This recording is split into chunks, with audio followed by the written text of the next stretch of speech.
Proposed alcohol rules stir debate in Kenya as NACADA launches new policy. Nairobi, Kenya. A new set of proposed regulations aimed at curbing alcohol and substance abuse in Kenya has stirred significant debate, particularly among traders and consumers. The National Authority for the Campaign Against Alcohol and Drug Abuse, NACADA, recently launched its national policy for the prevention, management and control of alcohol, drugs, and substance abuse, 2025, outlining a strategic roadmap for future reforms in the sector. However, NACADA has clarified that these are currently policy recommendations and proposals, not immediate enforceable bans or laws. Any measure requiring legal backing will undergo thorough review, public participation, and parliamentary debate before implementation.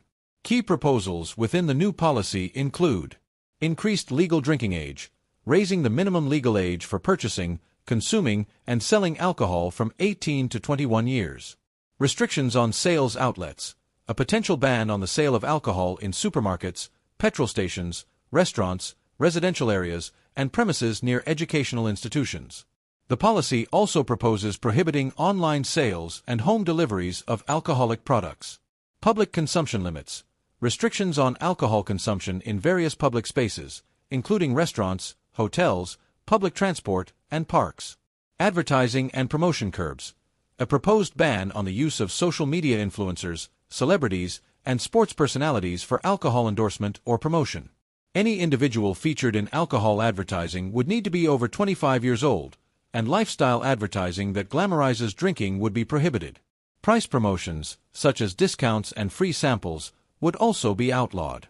Packaging and labeling, stricter requirements for packaging and labeling, including clear health warnings, ingredient lists, and a minimum packaging size of 250 milliliters to combat the proliferation of cheap, high-alcohol content sachets and small bottles.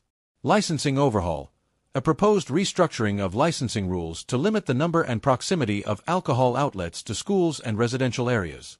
The national government would take over the licensing of alcohol manufacturing and import-export.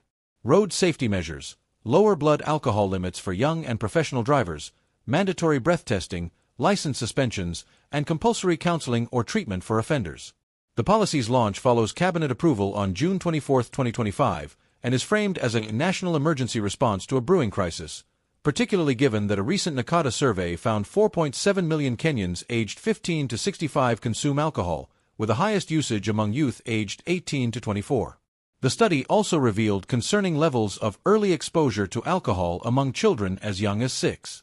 While health advocates and education leaders have largely praised the proposed policy, the alcohol industry has expressed alarm, warning of potential significant economic disruption, especially for urban bar owners and distributors who could face new zoning restrictions. NACADA CEO Anthony Omarikwa has stressed that the policy is a roadmap, and no final decisions on specific restrictions have been made. He emphasized that any proposals requiring legal backing would undergo a transparent and inclusive review process with public participation at its core. The next steps will involve designing an implementation framework that balances public health priorities with economic realities and personal freedoms, followed by parliamentary debate and potential legislation.